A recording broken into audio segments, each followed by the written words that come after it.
Try to think one full thought right now without using a single word. Not a feeling, not an image, an actual thought, something with a reason attached to it. Notice how hard that is. Almost impossible, actually, because the moment you try to reason about anything, words show up automatically, uninvited, doing the thinking for you. Now, imagine being born into a species that never solved that problem at all. No words, no sentences, no way to tell someone exactly what happened yesterday, or warn them about tomorrow using anything more precise than a grunt or a gesture. That is what every single one of our ancestors lived with for the overwhelming majority of the time our species has existed. And then, somehow, without a single meeting, a single decision, or a single inventor, that silence broke. Today, language isn't just how we talk. It's the operating system underneath essentially everything humans have ever built. Every law, every religion, every piece of science, every war ever negotiated or started, all of it runs on language first. There is no second-place technology. Nothing else even comes close to being this foundational to what a human being actually is. If the idea that you can't even think clearly without language just short-circuited your brain a little, subscribe now, because this channel exists for exactly that feeling. Here's what makes this the hardest origin story we've ever tackled on this channel. Language doesn't leave a body behind. It leaves no bone, no tool, no residue in a cave floor. You can't carbon date a sentence spoken 100,000 years ago, because the instant it was spoken, it was already gone. So researchers aren't digging for language directly. They're digging for the physical hardware that would have made it possible: throat anatomy, brain structure, genetics, and inferring backward from there. One of the strongest clues sits inside your own DNA. A gene called FOXP2, discovered through the study of a British family who inherited severe speech and language impairments across 3 generations, appears to play a critical role in the fine motor control needed for complex speech.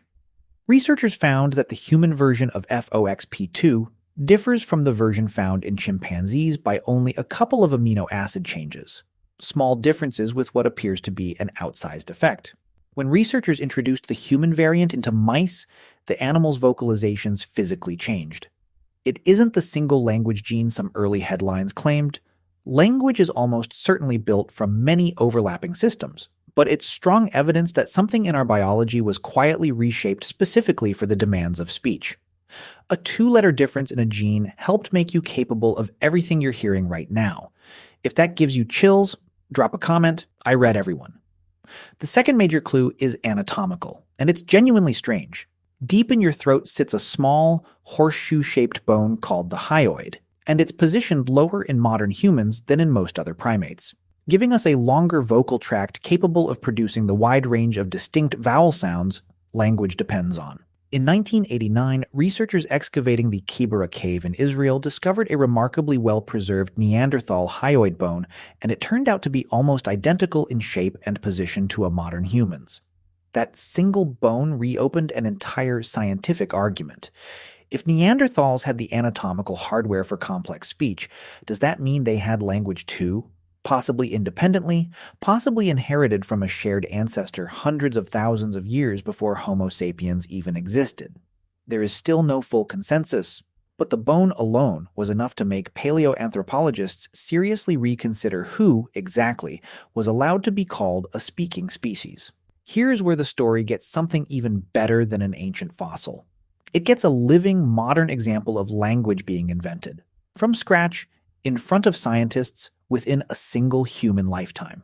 In the late 1970s and early 1980s, Nicaragua opened its first schools for deaf children, who arrived with no shared sign language at all, only informal home gestures used with hearing family members. Nobody taught them a formal language. Instead, linguists watched something remarkable happen almost by accident. The children began combining their individual home gestures into a shared, simplified system just to communicate on the playground. Then, crucially, younger children who arrived later, exposed to that early system, spontaneously expanded it, adding consistent grammar, verb structure, and rules of syntax the older generation had never used.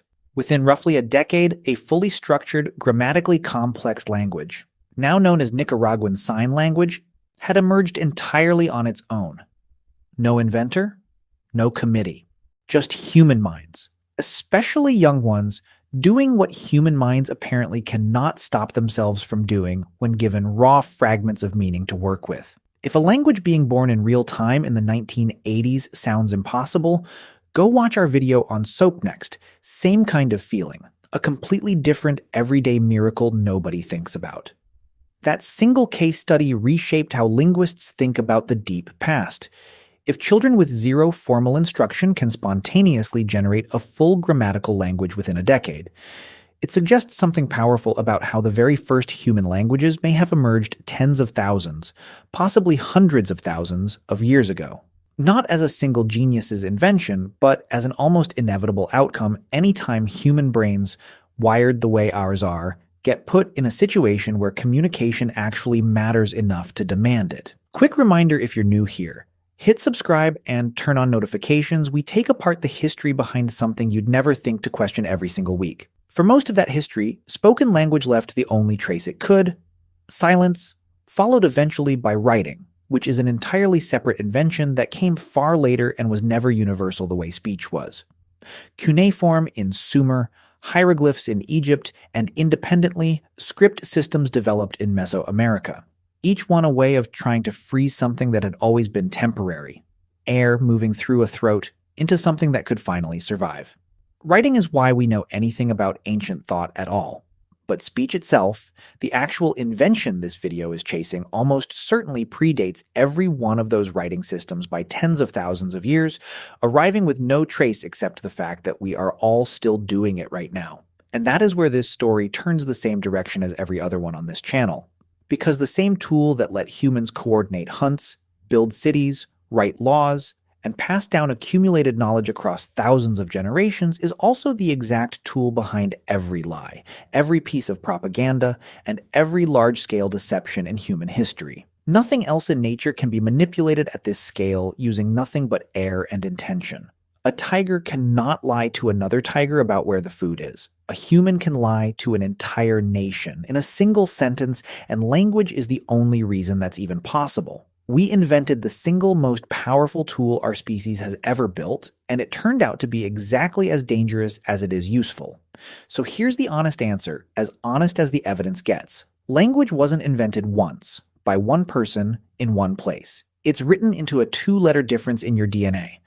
It's sitting in a Neanderthal throat bone found in a cave in Israel. And it was recreated, completely from scratch, by a group of deaf children in Nicaragua less than 50 years ago. Proving that whatever this ability is, it isn't something we were taught. It's something we apparently cannot stop ourselves from building the moment we're given the raw materials. Tonight, somewhere, someone is learning their first word. And somewhere else, two people are having an argument using nothing but sound and rules neither of them remembers being taught. If you want the next impossible-seeming everyday miracle taken apart like this one, subscribe, because the next video is already coming.